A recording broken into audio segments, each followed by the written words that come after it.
वासी जो कहते हैं दो कहने दो नाव को थपेड़े सहने दो जे थो कदी रावी लंघ जावे हयाती पंज आवी बन जावे सोनारी धरती जटे। क्या बात है। चांदी रो आसमान होगा यूं नशा जो तैयार वो प्यार है मोहे मारे नजरिया सांवरिया रे दीवाना हो रब्बा इतनी सी बात न जाना के मोहे लाली चुनरिया उड़ा दे तू हो गई 1 2 2 ओ गुड़िए व्हाट टू डू ओ हो गई मुंडे दी तू तुरु तुरु तुरु कर दिया साकी ने फिर से मेरा जाम भर दिया। गीत हमने गाया था जो नेशनल लेवल तक गया था 2000 में। अच्छा। भक्ती वासुनी मुक्तीची मज जडली रे व्याधी विठ्ठला तो कोई बात नहीं।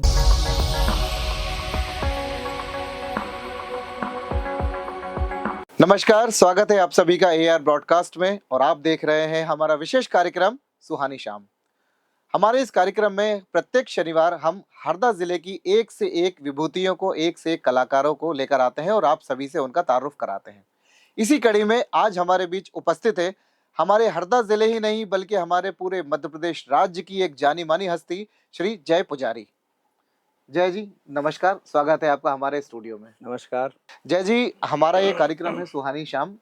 इससे मैं आपका परिचय कराना चाहूंगा सबसे पहले कि ये कार्यक्रम का उद्देश्य हमारा है, प्रत्येक शनिवार हम इस कार्यक्रम को लॉन्च करते हैं और आज के ज़माने में देखा होगा आपने, सभी लोग लगभग अपने काम के स्ट्रेस में होते हैं, तनाव में होते हैं। हाँ। और हम हमारे इस कार्यक्रम के माध्यम से लोगों के तनाव में थोड़ी सी कमी लाने की कोशिश करते हैं। हम चाहते हैं कि जब भी शनिवार के दिन जब भी लोग अपने बिस्तर पर जाएं, उससे पहले हमारे इस कार्यक्रम को देखें, गीतों को सुने, कविताओं को सुने, शायरियों को सुने और जब वो बिस्तर पर जाएं उसके बाद एक मुस्कुराहट लेकर वो बिस्तर पर जाएं और जब सुबह जब उठें रविवार के दिन तो एक खूबसूरत सी मुस्कुराहट के साथ उनकी सुबह हो। बस हमारे इस कार्यक्रम का यही एक उद्देश्य मात्र है, ताकि लोगों को थोड़ी सी मुस्कुराहट मिले, थोड़े से अपने बीते हुए कल में वो चले जाएं। आइए हम हमारे इस कार्यक्रम को आगे बढ़ाते हैं। मैं जय जी से निवेदन करूंगा, चूंकि बहुत सारी बातें करनी है जय जी से, बहुत सारी अनुभव शेयर करने हैं उनसे और हमारे दर्शक भी चाहते हैं कि आज वो आपको सुने, इसलिए हम सबसे पहले आपके गीत से आपके परिचय के रूप में हम शुरुआत कर रहे हैं कार्यक्रम की। आदरणीय जय जी। जी, परिचय के रूप में चलिए एक कुछ लाइनें मुझे याद आ रही है वो गाने की आपको सुनाता हूँ। मांड है ये। हाँ हाँ बिल्कुल। सोनारी धरती जटे। क्या बात है। चांदी रो आसमान। क्या बात है। रंग रंगीलो रस भरी रे प्यारो राजसी था। क्या बात है, बहुत खूब बहुत खूब। केसरिया बालम आवो निसा पधारो मारे देश जी पधारो मारे देश। बहुत खूब बहुत खूब। अमूमन देखा ये गया है हमारे प्रोग्राम में, मैं सभी का स्वागत करता हूँ, हमारा एआर स्टूडियो सभी का स्वागत करता है।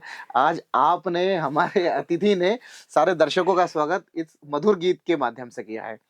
आइए जय जी, हमारे इस सफर को और आगे बढ़ाते हैं। मैं सबसे पहले आपके बचपन की तरफ चलना चाहूंगा कि बचपन में आपको कैसे प्रेरणा मिली कि आप एक संगीतज्ञ ही बने। आज देखा जाए तो आप बड़े बड़े मंचों पे देश के आपने गीत भी गाए हैं, आप बहुत अच्छा कंपोज भी करते हैं और आप एक म्यूजिक टीचर भी हैं।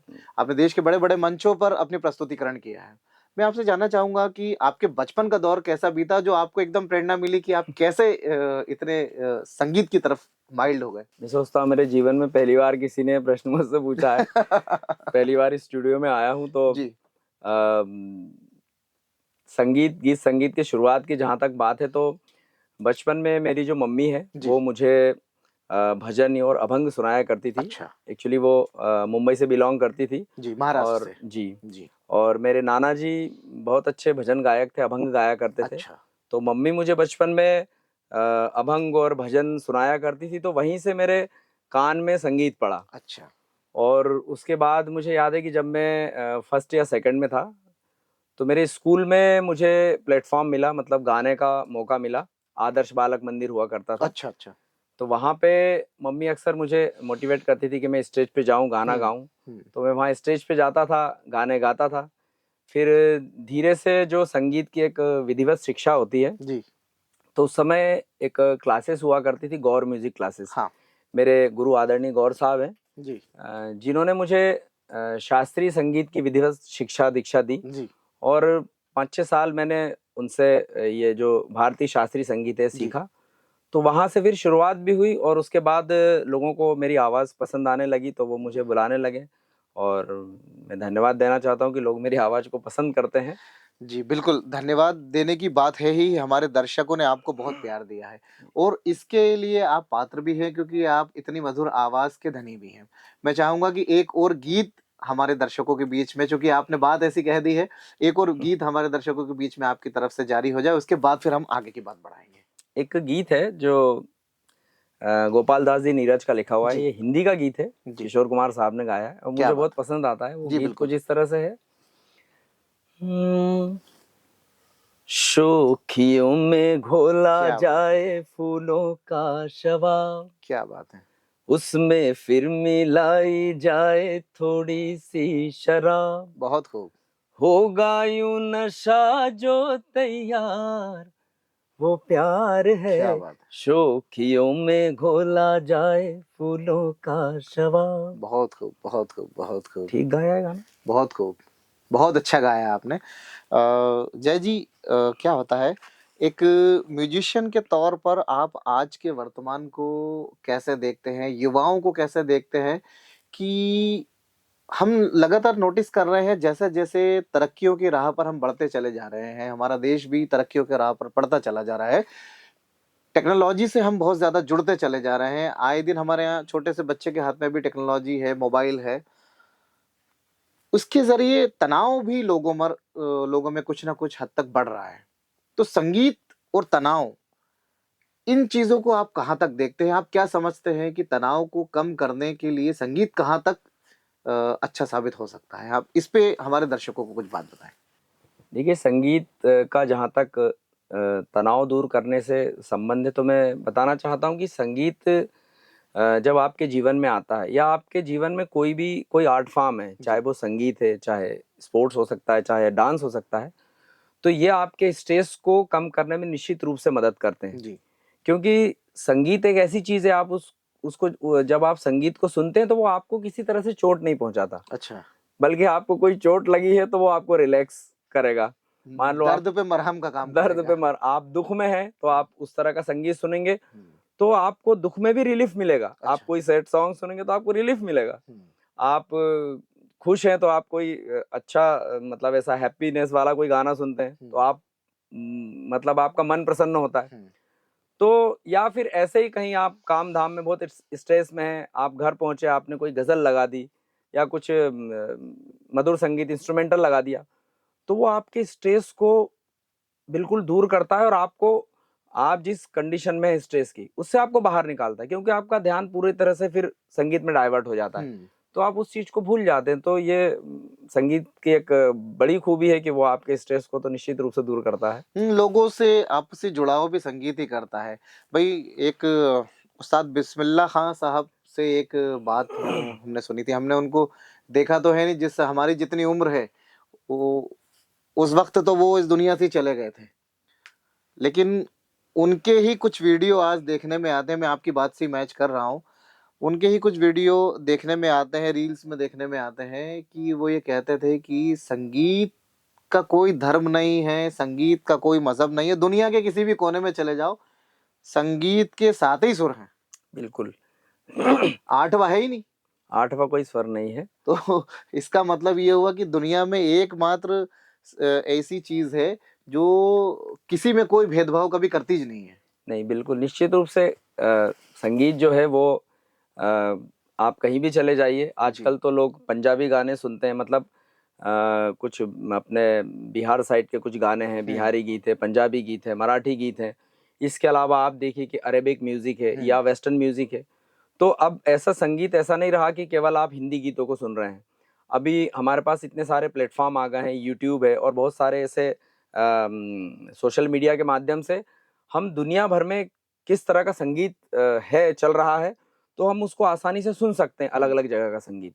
तो अब चीज़ें एक ग्लोबली आ गई है कि आप पहले एक ज़माना था 60-70 के दशक में, जब केवल हम बॉलीवुड का संगीत सुनते थे और हम सोचते थे कि हम अब्रॉड का या बाहर का संगीत या कोई और संगीत हम कैसे सुने, कोई और लैंग्वेज का गाना सुनना है।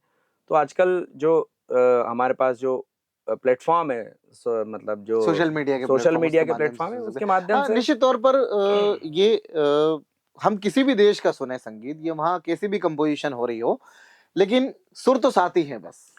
एक बेसिक फर्क आता है।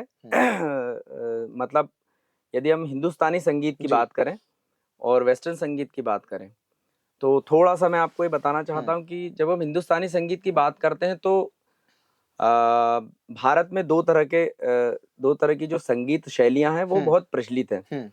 एक संगीत शैली है जिसको हम हिंदुस्तानी संगीत बोलते हैं, या उत्तर भारतीय संगीत भी इसको बोला जाता है, और दूसरा एक है कर्नाटक संगीत।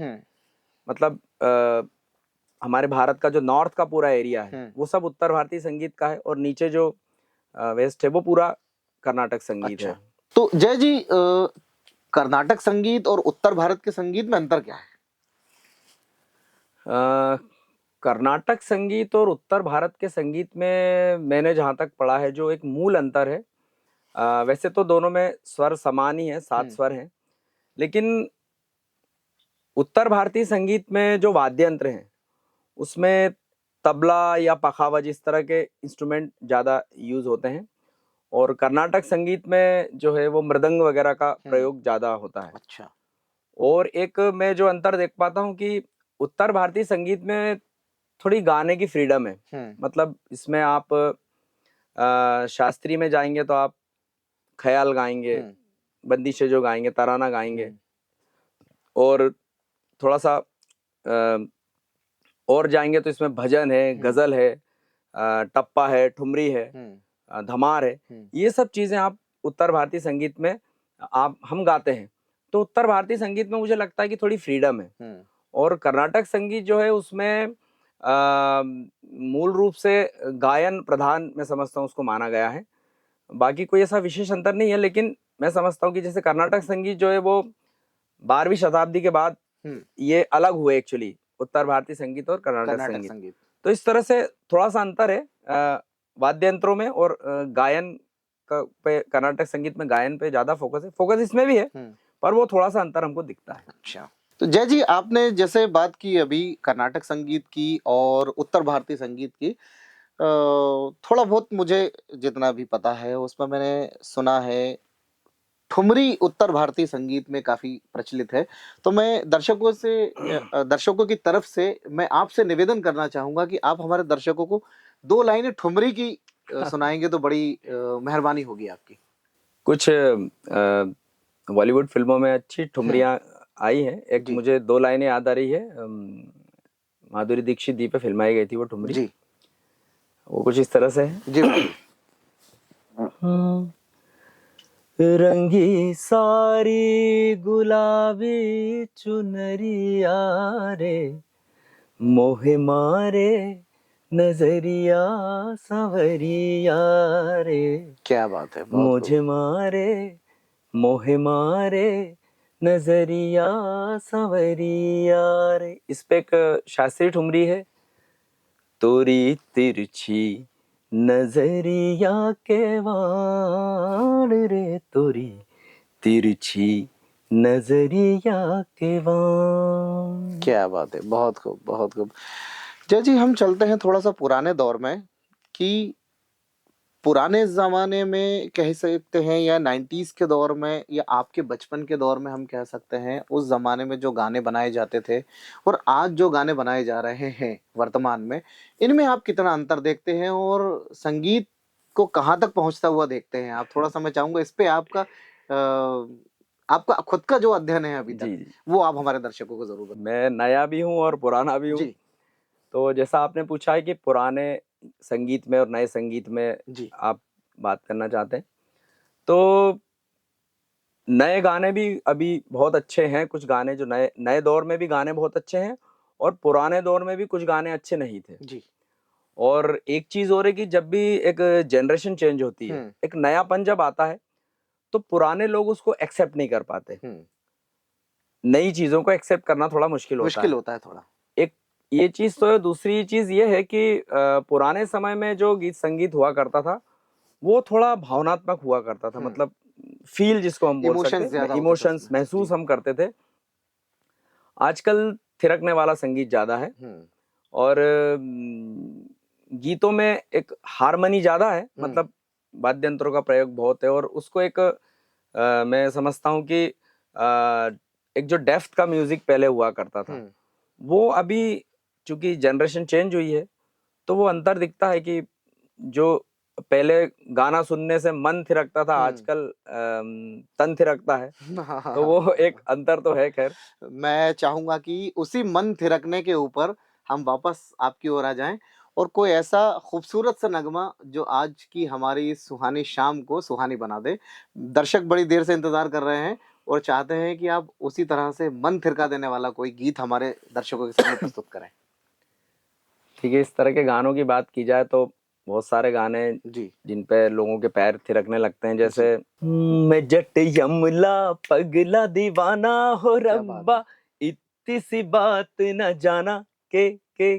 और एक गाना और है, ओ खई के पान क्या बात है! बनारस क्या बात वाला, खुल जाए बंद अकल का ताला। और पीछे हम जाएंगे तो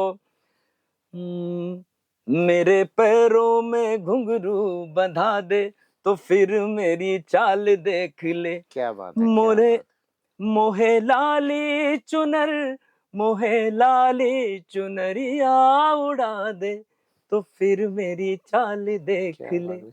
अच्छा, थोड़ा-सा और भी अगर हम पीछे जाएँ, दिलीप कुमार साहब के दौर में अगर हम पहुँच जाएँ, तो उड़े जब जब ज़ुल्फ़े हाँ, तेरी, बिल्कुल। क्या इन गानों का कोई तोड़ आज मिलता है आपको? जैसे एक कजरा मोहब्बत वाला, अँखियों हाँ, में ऐसा डाला, रेशमी सलवार कुर्ता जाली जाली का, का। क्या इन गानों का तोड़ आज आपको दिखाई देता है? अ, देखिए, पसंद लोगों की बदलती है जब जनरेशन चेंज होती है। जी। गाने आज भी बहुत सारे गाने ऐसे हैं, जैसे इन गानों से कंपेयर किया जाए तो इनमें तो खैर एक मधुरता थी, हुँ, क्योंकि उस समय जो इनमें अट्रैक्शन भी था। अट्रैक्शन भी था और हुँ, उस समय जो लोग संगीत बनाते थे, जी, जो धुनें बनाते थे, वो बहुत अव्वल दर्जे के संगीतकार लोग हुआ करते थे। जी। तो वो बहुत सारी चीज़ों को ध्यान में रख के मेरा ख़्याल है धुन बनाते थे कि उसमें मेलोडी भी हो, हुँ, उसमें एक मेलोडी के साथ-साथ शब्द भी, लिरिक भी अच्छे हों हुँ।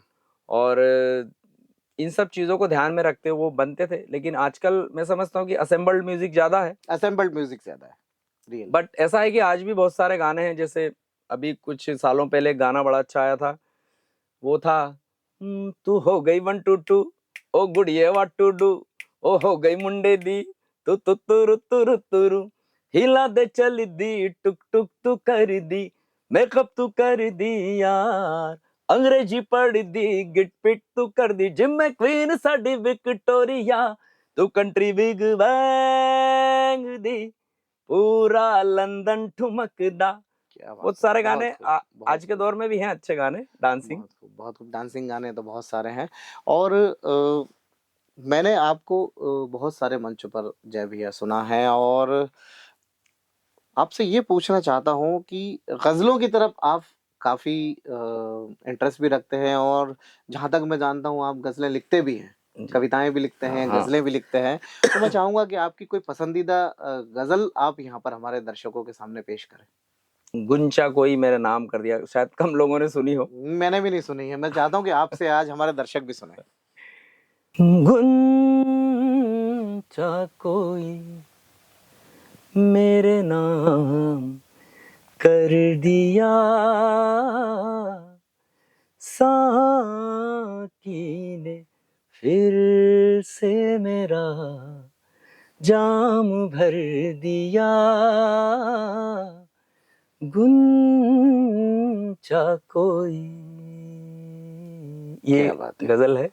बाकी तो बहुत सारी आपकी सुनी हुई गजलें भी हैं, जगजीत सिंह साहब की, पंकज उधास साहब की भी गजलें हैं। मैं आपसे एक चीज पूछना चाहता था, गजल गायकी में आप किसको मानते हैं कि जिनकी गजल आपको गाना सबसे ज्यादा पसंद है और आप मंचों पर गाते भी हैं, उनके बारे में मैं आपसे कुछ बातें करना चाहूंगा। अ, देखिए, गजल हो चाहे गीत हो, जी। किसी भी तरह का संगीत हो, मैंने हमेशा, मैं ये समझता हूँ कि धुनें यदि अच्छी होती हैं और फिर उसको कोई भी गायक जब गाता है तो वो धुनें मुझे पसंद आती है। अच्छा। मतलब वैसे तो नो डाउट कि जितने भी गायक हैं हमारी, चाहे फिल्म इंडस्ट्री के हों, जो भी हमारे महान गायक हों, वो निश्चित रूप से अपने आप में सब लीजेंड्स हैं। बट मुझे धुनें ज़्यादा आकर्षित करती है। जैसे मेरा ख्याल है एक गायक हुए हैं जिन्होंने अपने जीवन में 2 ही गाने गाए। अच्छा। और वो बड़े कमाल गाने हुए। कब्बन मिर्जा उनका नाम है, शायद आपने सुना होगा। कब्बन मिर्जा। अब बहुत सारे जो पुराने लोग हैं उन्होंने तो सुना होगा जी। शायद रजिया सुल्तान मूवी थी, उसमें उन्होंने गाए हैं। तो वो धुनें खयाम साहब की धुनें थी वो। बिल्कुल मैं समझ गया, वो धुनें तो एक बार जो सुन लेगा उसके ख्यालातों से निकलना मुश्किल हो जाएगा, और मैं चाहूंगा कि सबसे पहले हाय जंजीर की झनकार आप हाँ, हमारे आप दर्शकों के देखिए कि सामने वो प्रस्तुत धुन करें। इतनी अपने आप में कमाल है मैंने कि सुना बहुत है, लेकिन जी। आज पता चला आपसे कि ये कब्बन मिर्जा साहब ने जी गाए जी हुए। मैं चाहता हूँ कि दर्शकों के सामने जल्दी से आप पहले वो प्रस्तुत कर दें, उसके बाद बिल्कुल। हम आगे की बात करेंगे। हाय जंजीर की झनकार, खुदा खैर करे, दिल हुआ किसका गिरफ्तार, खुदा खैर करे। ये गीत था उनका। बहुत खूब। ये गीत में इतना आकर्षण है, अगर कोई इसको सुन लेगा तो पूरा सुना बिना उठता नहीं है। बिल्कुल। और निश्चित ही आपसे 2-2 लाइनें सुनने के बाद हमारे दर्शक कम से कम इस गीत को तो यूट्यूब से या अपनी जो भी व्यवस्था हो उस व्यवस्था के माध्यम से ज़रूर सुनेंगे। जी भाई, आपने कॉलेज की पढ़ाई और कॉलेज में किस तरीके का कॉम्पिटिशन्स वगैरह में जब जब भाग लिया होगा या मंचों पर आप गीत गाने के लिए गए होंगे, तो कैसा अनुभव रहा आपका? उस ज़माने में आप क्या सोचते थे कि आप एक समय ऐसा आएगा कि हरदा के अंदर आप एक स्थापित कलाकार हो जाएँगे और हरदा ही नहीं, पूरे स्टेट भर में आपका नाम इतना ज़्यादा चलेगा, सिक्का चलेगा आपके नाम का, मतलब ये कह सकते हैं संगीत के क्षेत्र में। तो थोड़ा-सा आपके उस दौर को, कॉलेज के दौर को आप थोड़ा-सा हमारे यहाँ पर दर्शकों को बताएँ। देखिए, ये तो आपका प्रेम और स्नेह है। वैसे कोई इतना बड़ा कलाकार मैं हूँ नहीं, पर फिर भी लोग बहुत प्रेम देते हैं तो अच्छा लगता है। जहाँ तक मैं अपने जो कॉलेज लाइफ किया उस समय की बात करूँ, जब मुझे मंचों पे गाने का मौका मिला, तो मैं लगभग 6-7 साल इंदौर रहा। और जब मैं वापस हरदा आया तो उस समय यूथ फेस्टिवल अभी भी खैर कॉलेजों में होते हैं, तो वहाँ से लोकगीत गाने की एक शुरुआत हुई थी। तो फिर डिस्ट्रिक्ट लेवल पे, फिर स्टेट लेवल पे, और एक भुआणा गीत हमने गाया था जो नेशनल लेवल तक गया था 2000 में। अच्छा। मुझे याद नहीं आता कि हरदा से नेशनल लेवल पे कोई गीत गया हो। उस समय भुज में भूकंप आया था तो वो प्रोग्राम निरस्त हो गए थे। अच्छा। नहीं तो ये जो भुआणा लैंग्वेज का जो गीत है वो उस समय शायद नेशनल लेवल पे जाता और ये पुरस्कृत भी होता। अच्छा। तो लोकगीत और लोक संगीत के काफ़ी मतलब कॉलेजों में प्रोग्राम्स किए और टीम बना के जाते रहे। तो जब हम बड़े प्लेटफॉर्म पे जाते हैं भोपाल वगैरह में, तो वहाँ पे जो और भी जगह से जो गायक, लोक गायक या और तरह के गायक आते हैं, तो सीखने को बहुत कुछ मिलता है कि संगीत का जो एरिया है वो कितना बड़ा है और हर एक गायक आपको कुछ ना कुछ सीख दे के जाता है। हाँ। तो बहुत सारी चीज़ें सुन सुन के भी सीखी। तो अच्छा। जितने भी प्लेटफॉर्म जो कॉलेज में मिले, और जो भी अवसर मिले तो हमने अपनी तरफ से तो गाना गाया, अच्छा साथ में दूसरे लोग जो अलग जगह से गाने आ रहे थे तो जी। उनसे बहुत सारी चीजें सीखने को मिली। अच्छा आपने नाटकों में भी संगीत दिए हैं, तो मैं चाहूंगा आप हमारे दर्शकों को बताएं कि क्या नाटकों के गीत और सामान्य फिल्मों के गीत ये अलग-अलग होते हैं, या इनको कंपोज करने में किस प्रकार की परेशानियां आती हैं, या किस प्रकार से कंपोज किया जाता है? थोड़ा सा आप हमारे दर्शकों को ये भी बताएं, क्योंकि देखिए आपके शहर में कुछ छोटे-मोटे नाटक के कलाकार भी मौजूद हैं, तो जरूर नहीं चाहेंगे आपसे इस विषय पे बात करना। नहीं, ये बड़ी बात है कि मेरे साथ इरशाद भाई बैठे हुए हैं और कई सालों से, दशकों से आप संजय मामू तेनगुरिया जी, जी और आप ने सही मायने में थिएटर क्या होता है इससे हरदा को परिचय करवाया। और बेसिकली संजय तेनगुरिया जी ने ही कराया, मैं उनका शिष्य हूँ, मैं उनके पीछे-पीछे हूँ। आगे की बात जी, करें। लेकिन आपका बड़ा योगदान है क्योंकि हरदा में राष्ट्रीय नाट्य उत्सव, कभी कल्पना किसी ने की नहीं होगी कि राष्ट्रीय नाट्य उत्सव यहाँ होगा और जी, ऐसे नाटक हमको देखने को मिलेंगे जो हम केवल या तो मोबाइल पे देखते थे या कहीं और देखते थे, भोपाल या मुंबई में हुआ ये हरदा करते थे। जिले का सौभाग्य है ये कि हरदा संजय जिले का तेंदुरिया जी जैसा एक व्यक्ति बिल्कुल हरदा में निश्चित रूप मौजूद से। है, और काफी संघर्षों के बाद भी आज भी खड़े हैं, और हरदा जिले को इतने सारे राष्ट्रीय स्तर के नाट्य समारोह उन्होंने दिए हैं। दिए हैं निश्चित रूप जी से। बिल्कुल बिल्कुल, निश्चित तौर पर। और उन्होंने मुझे, आपका भी और उनका भी इसमें एक मैं धन्यवाद आपको कहना चाहूँगा कि नाटकों से जुड़ने का मौका मुझे आपके माध्यम से, जी मामू के और आपके माध्यम से मिला। और संगीत देने की जहाँ बात आई तो वो भी आपसे ही अवसर जी मुझे मिला।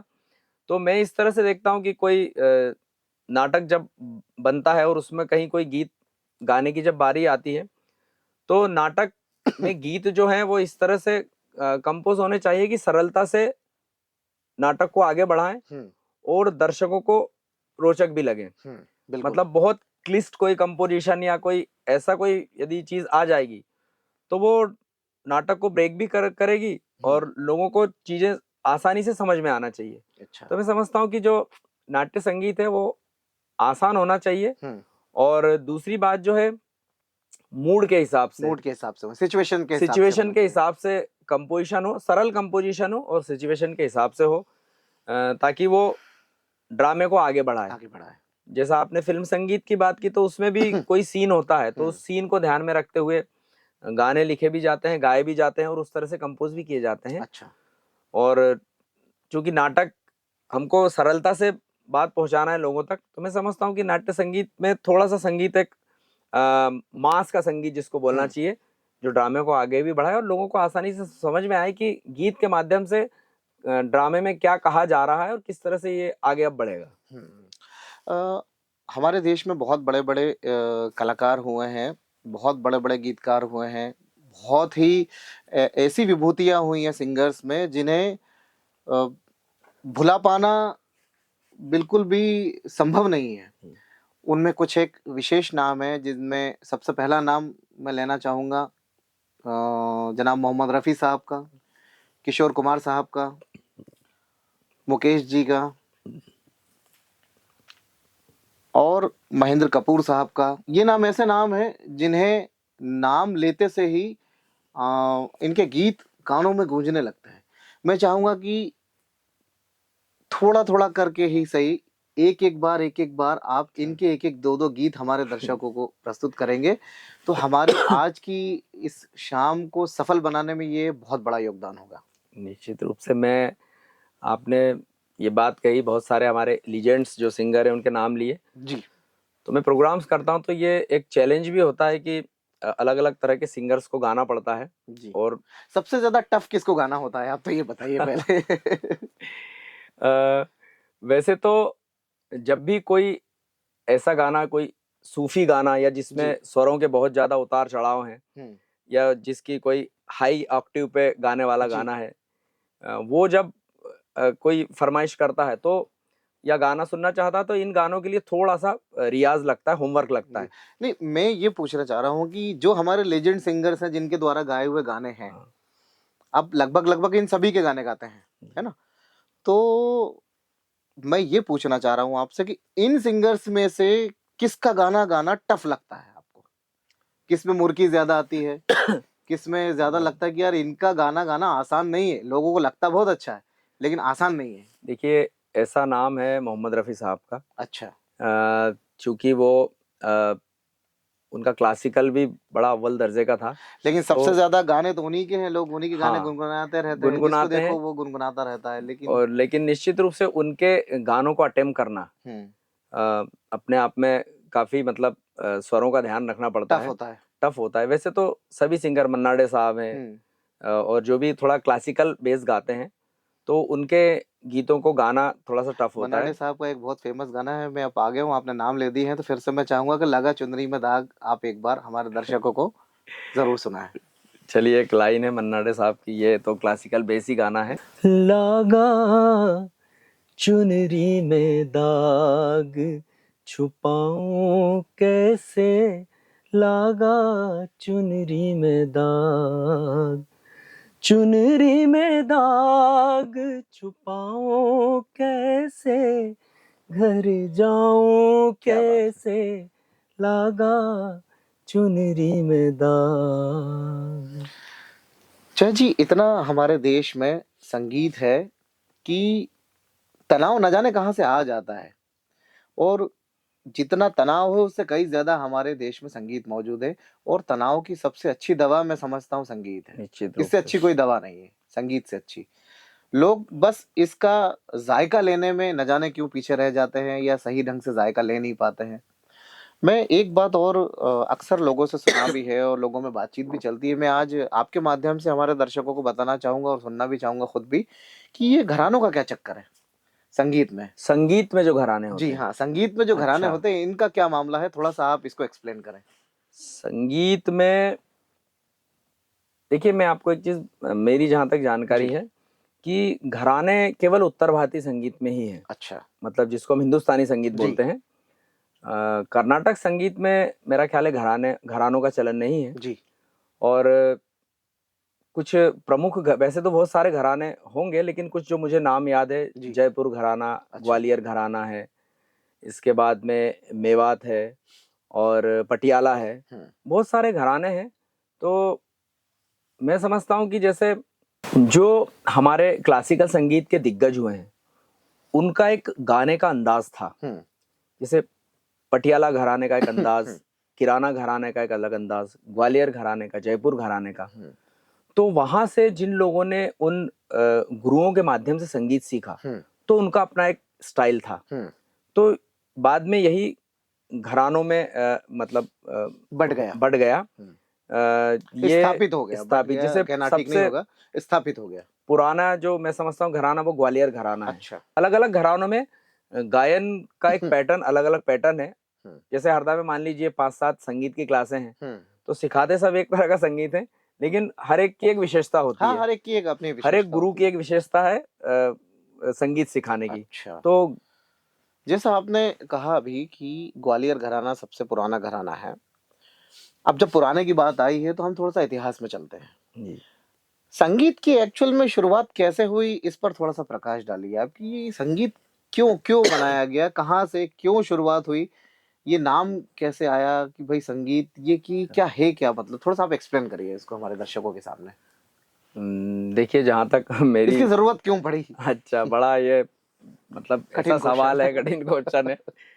लेकिन जहाँ तक मेरी जानकारी है और जो मैंने अपने गुरुओं से सीखा है, तो इसको मैं बड़ा सिंप्लीफाई करूँ तो अ, जो भी आपको सुनने में अच्छा लगता है, वो संगीत है। आप यदि सुबह उठते हैं, आपको एक चिड़िया की चहचहाहट अच्छी लगती है, वो संगीत है। अच्छा। पानी का जो कलरव है नदियों का, कल कल बहता पानी, वो एक संगीत है। पेड़ जब हवा में लहलाते हैं तो एक सरसराहट है, आवाज आती है, वो एक संगीत है। तो जो कानों को अच्छा लगे, वो संगीत है जो मेरे धुन हिसाब से। कानों को अच्छी हाँ, सुनाई जो दे वो आपको संगीत है। कर्णप्रिय लगे, वो सब संगीत है। चाहे बारिश की बूंदें गिर रही हैं, वो आपको, उसका साउंड आपको अच्छा लगता है। तो जो भी साउंड, जो संगीत आपको कानों को सुकून दे, आपके मन को शांति दे, वो संगीत है। और शुरुआत की यदि हम बात करें तो वेदों में जैसे सामवेद है, तो वो संगीतबद्ध है।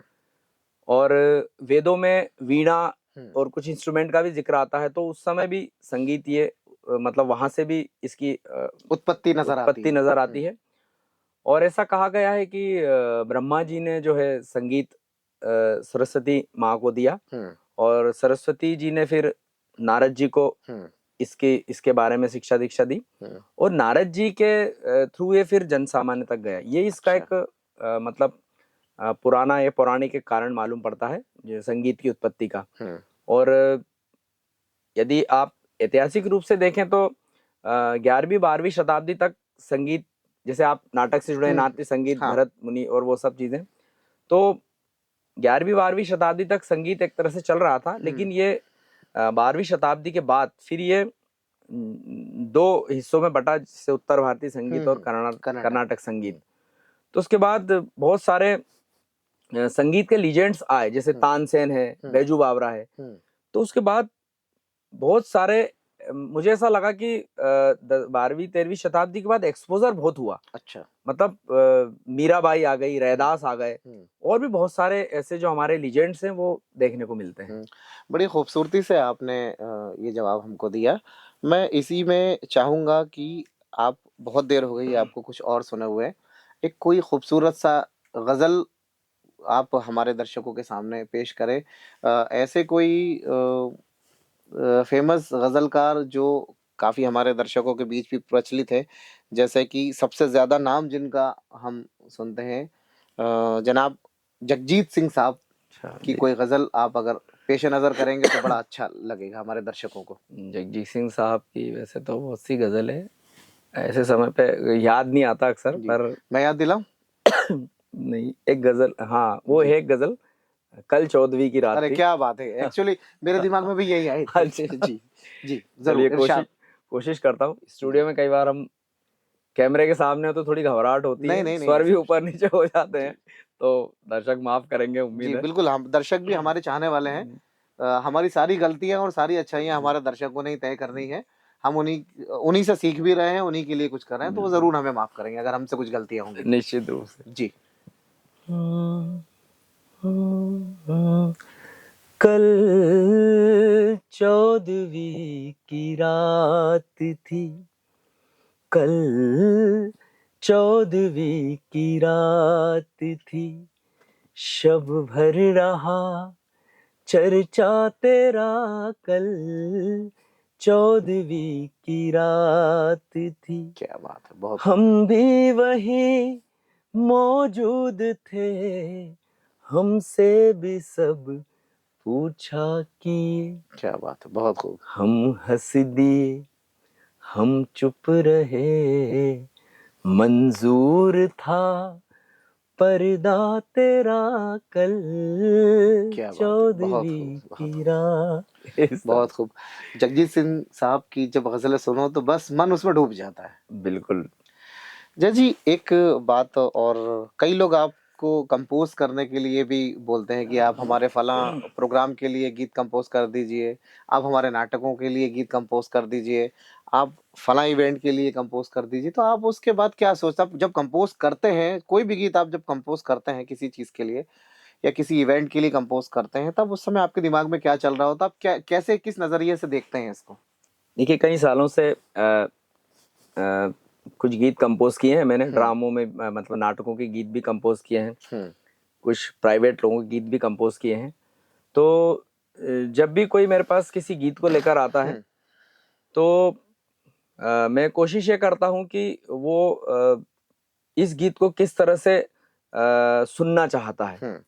मतलब मेरे लिए ये बहुत महत्वपूर्ण होता है कि इस गीत की, भले ही वो संगीत का व्यक्ति नहीं हो, लेकिन उसके दिमाग में भी एक संगीत चलता है, एक धुन चलती उसको है, अच्छा लगना चाहिए, एक रिदम चलता है, लेकिन वो एक्सप्रेस नहीं कर पाएगा क्योंकि वो संगीत को इतना समझता नहीं है, लेकिन संगीत उसके दिमाग में है। तो मैं कोशिश करता हूँ कि जो उसके दिमाग में संगीत है उसको मैं अपनी आवाज या अपनी जो कंपोजिशन है उसमें उतार पाऊं। तो मेरा उद्देश्य यही होता है कि जो सामने वाला व्यक्ति है उसकी जो अपेक्षा है उसको मैं पूरी करने की कोशिश करूं। और दूसरी बात ये कि यदि वो अच्छा बन पड़ता है और लोगों को पसंद आ जाता है, जो मुझसे गीत बनवाता है उसको पसंद आ जाता है, तो फिर वो मेरा गीत नहीं होता, वो लोगों का होता है। अच्छा। और यदि वो गीत अच्छा नहीं बना है, यदि उसमें कहीं कोई कमी रह गई है या वो गीत खराब है तो वो मेरा है। ये तो आपका बड़कपन है। जो खराब है वो मेरा है और जो अच्छा है वो मेरा नहीं है, वो लोगों का हो गया फिर। ये आपका बड़कपन है जय जी, निश्चित तौर पर।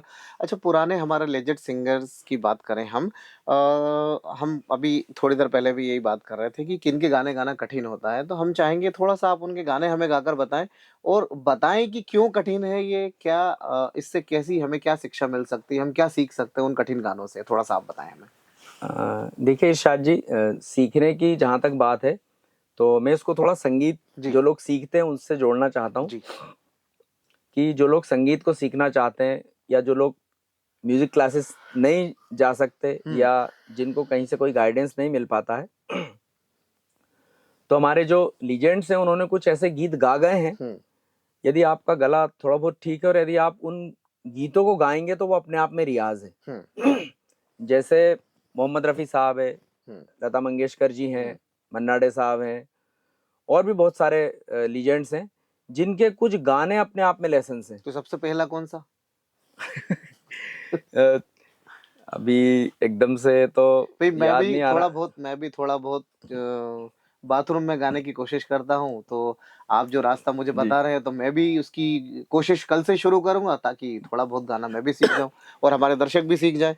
तो हम आपसे निवेदन करेंगे कि कृपया 2-3 गाने हमें ऐसे बताएँ कि जिसे हम गाकर थोड़ा बहुत संगीत सीख पाएँ, थोड़ा बहुत गाना सीख पाएँ। अब देखिए बिल्कुल कोई लाइट गाने की बात करें तो एक किशोर कुमार साहब ने गाया, जी। सारे गा मा पा पा पा धा मा रे गा रे मेरे संग मेरे साजना, सारे गा मा पा। अब ये सरगम जी। थोड़ा और इसको और देखें तो मोहम्मद रफ़ी साहब का एक राग हमीर है, हुँ।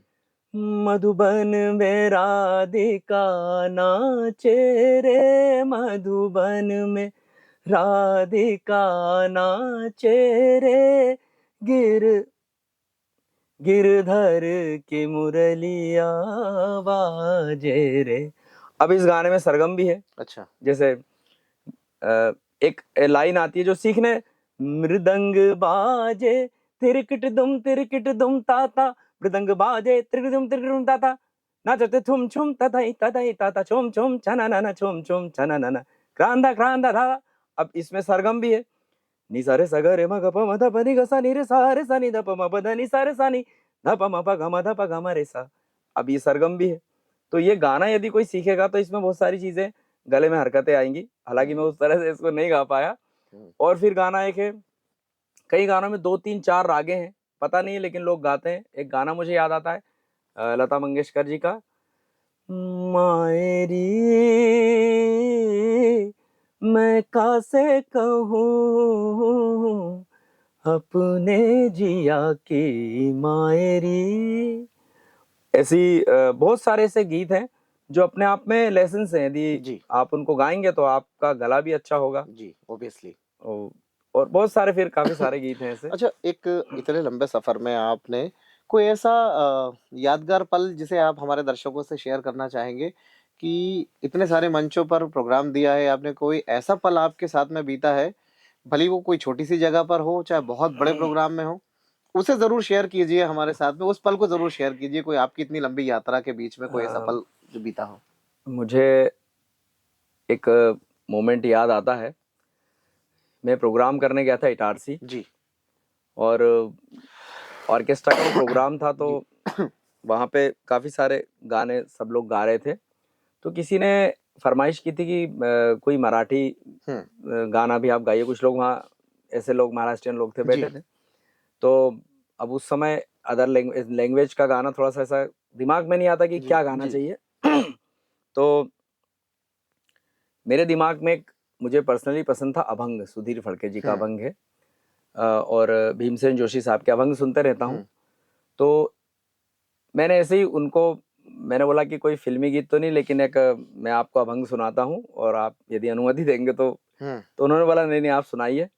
तो मैंने एक मराठी अभंग गाया था, भक्ती वासुनी मुक्तीची मज जळली रे वादी, हुँ, विठ्ठला मीच खरा अपराधी। हुँ, तो ये मैंने वहाँ प्रस्तुत किया था। तो मतलब अ, मेरा इसमें कुछ नहीं था, लेकिन ये अभंग जिन्होंने लिखा है हुँ, हुँ। और जिन्होंने गाया है, उनके सम्मान में लोग खड़े हो गए थे इस गीत को सुन के। इस हम अभंग चाहेंगे कि हमारे दर्शक भी आज आपके सम्मान में वो गीत फिर से सुनकर और अपनी अपनी जगहों पर खड़े हो जाएं, तो आप जल्दी से वो नहीं गीत प्रस्तुत, अभंग प्रस्तुत कर दीजिए हमारे दर्शकों के नहीं सामने। बड़ी ऐसा कृपा होगी आपकी। नहीं नहीं ऐसा कुछ नहीं है इरशाद जी। मैं तो लोगों को अच्छा जो भी लगता है वो जी। गाने की कोशिश करता हूँ। वो अभंग कुछ इस तरह से है। भक्ती वासुनी मुक्तीची मज जडली रे व्याधी विठ्ठला, मीच खरा अपराधी विठ्ठला, मीच खरा अपराधी। निश्चित ही आप जब जिस क्षेत्र में रहते हैं और फिर किसी और क्षेत्र की भाषा का गीत आप जब गाते हैं तो थोड़ी कठिनाई तो होती हाँ है। अच्छा, आपको ऐसा कौन सा गाना है, ऐसा कौन सा गीत है जो आपको लगता है कि ये मेरे सबसे ज्यादा पसंद का गीत है, सबसे ज्यादा पसंद का? अब चाहे आप उसे किसी के लिए भी गाते हो, चाहे पुराने दौर के किसी के लिए गाते हो जो, या आज जो है उनके लिए गाते हो, किसी के लिए भी गाते हो, आप, हम चाहेंगे आप अपने दिल के उन दरवाजों से एक बार वो गीत हमारे दर्शकों को थोड़ा जरूर सुनाएं। देखिए जैसा मैंने पहले ही बताया कि जहाँ तक गीतों की पसंद का सवाल है तो मुझे धुनें आकर्षित करती नहीं, है कि हम तो गीत की बात कर रहे हैं कि आप गीत कौन सा गाना पसंद करते हैं? कोई भी एक खूबसूरत सा नगमा, खूबसूरत सा गीत जिसको आप सबसे ज्यादा पसंद करते हैं, हम चाहेंगे कि एक बार हमारे दर्शकों को जरूर सुनाएं। अभी क्या एक्चुअली मेरी पसंद चेंज होती रहती है। अभी फिलहाल मैं उस्मान मीर साहब है हाँ, ये जो आपने उनके लाइन कही है ना कि आपकी पसंद चेंज होती रहती है, ये लाइन को एडिट नहीं किया जाएगा, ये लाइन जरूर घर तक पहुंचेगी। इसके आगे चेंज आप का मतलब कि कलेक्शन में आती जाती है कि हाँ मुझे बहुत सारे गीत अच्छे लगते हैं, हाँ, धुनें अच्छी लगती है। कुछ अभी लोग मैंने इसका गलत मतलब भी निकाल सकते हैं, वो आजाद हैं, उसके लिए आजाद नहीं भारत वो में रहते हैं भाई हम। हमारे जो चाहने वाले लोग हैं वो बहुत जी अच्छे हैं, जी मतलब जी उनके क्या जी कहा जाए वो समझेंगे कि मतलब रोज नए नए गाने आते जी हैं। तो ऐसा नहीं कि कोई गाना हमको जो कल पसंद नहीं था वो आज पसंद नहीं है, कल जो जी पसंद था वो आज पसंद नहीं है, जी वो भी पसंद होता है। लेकिन कुछ और अच्छे नए गीत आते हैं तो वो फिर पसंद आपकी आपकी पसंद में इंक्लूड होते जी जाते हैं। जी जी। यदि कोई एक गीत की बात करें तो बहुत सारे गीत है जो पसंद आते रहते हैं। अभी मैं पिछले दिनों एक उस्मान मीर साहब की एक गजल सुन रहा था, वो मुझे बड़ी पसंद आई थी। मैं जी आपको थोड़ा जी जी। गुनगुना के बताता हूँ। यही वफा का सिला है तो कोई बात नहीं, क्या बात है, बहुत खूब। ये दर्द, ये दर्द तुमने दिया है तो कोई बात बहुत नहीं। खूब, बहुत खूब, बहुत अच्छा। और एक अभी जावेद अली जी का एक गाना है। जे थो कदी रावी लंघ जावे, हयाती पंज आबी बन जावे, मैं बेड़ियां हजार तोड़ना, मैं पानिया चो सा निचोड़ना, जे तो कदी रावे लंघ जावे। एक गीत और है, जी थोड़ा सा अलग तरह का हाँ गाना है, हाँ वो अच्छा बिल्कुल। लगता है।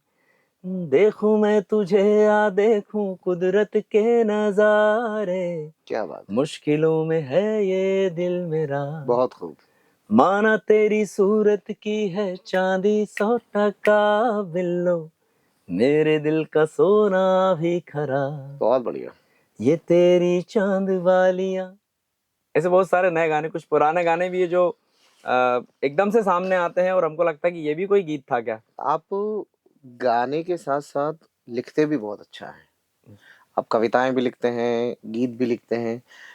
क्या आप अपनी कविताओं में से, अपनी शायरियों में से चंद लाइनें हमें सुनाना चाहेंगे?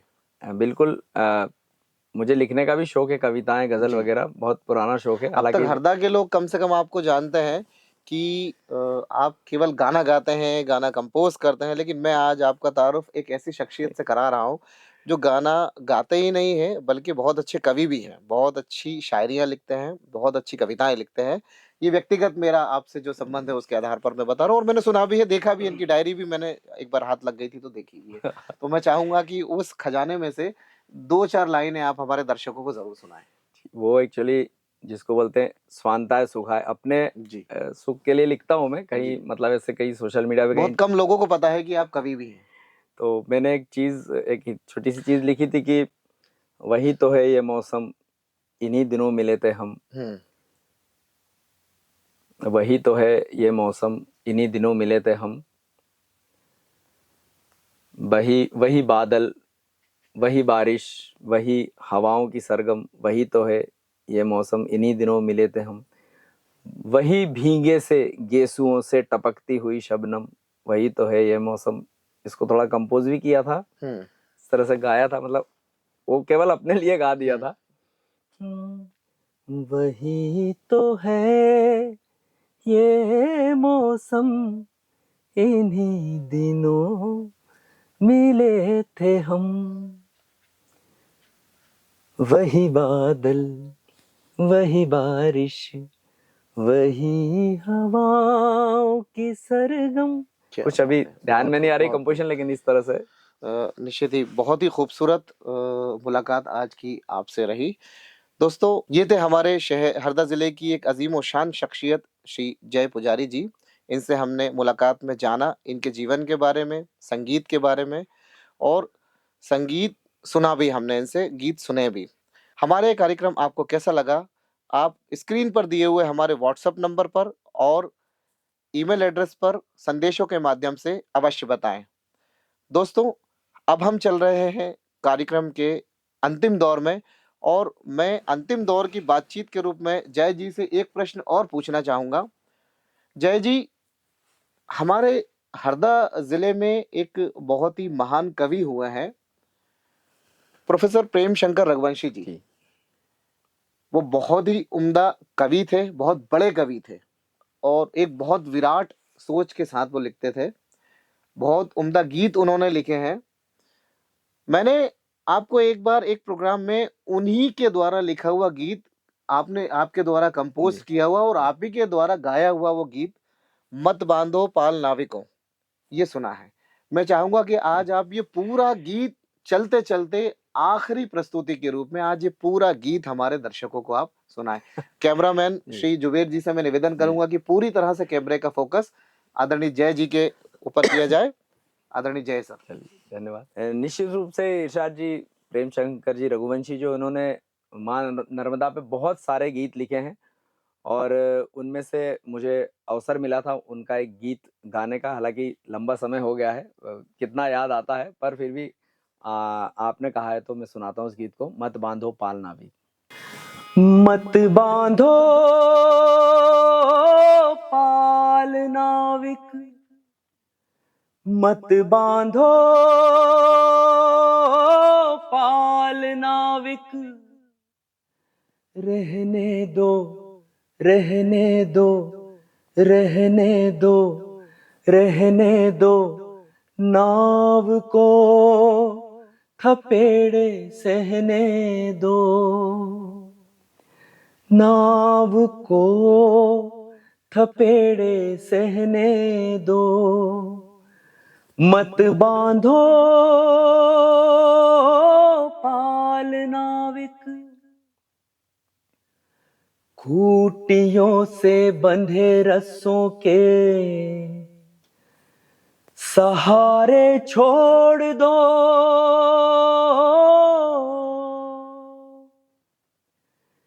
तेज धारों की तरफ तुम कश्तियां मोड़ दो,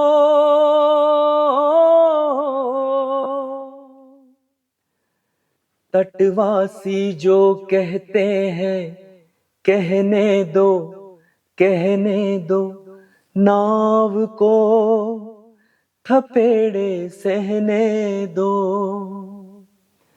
इस नाव को थपेड़े सहने दो, मत बांधो पाल नाविक, मत बांधो पाल नाविक, मत बांधो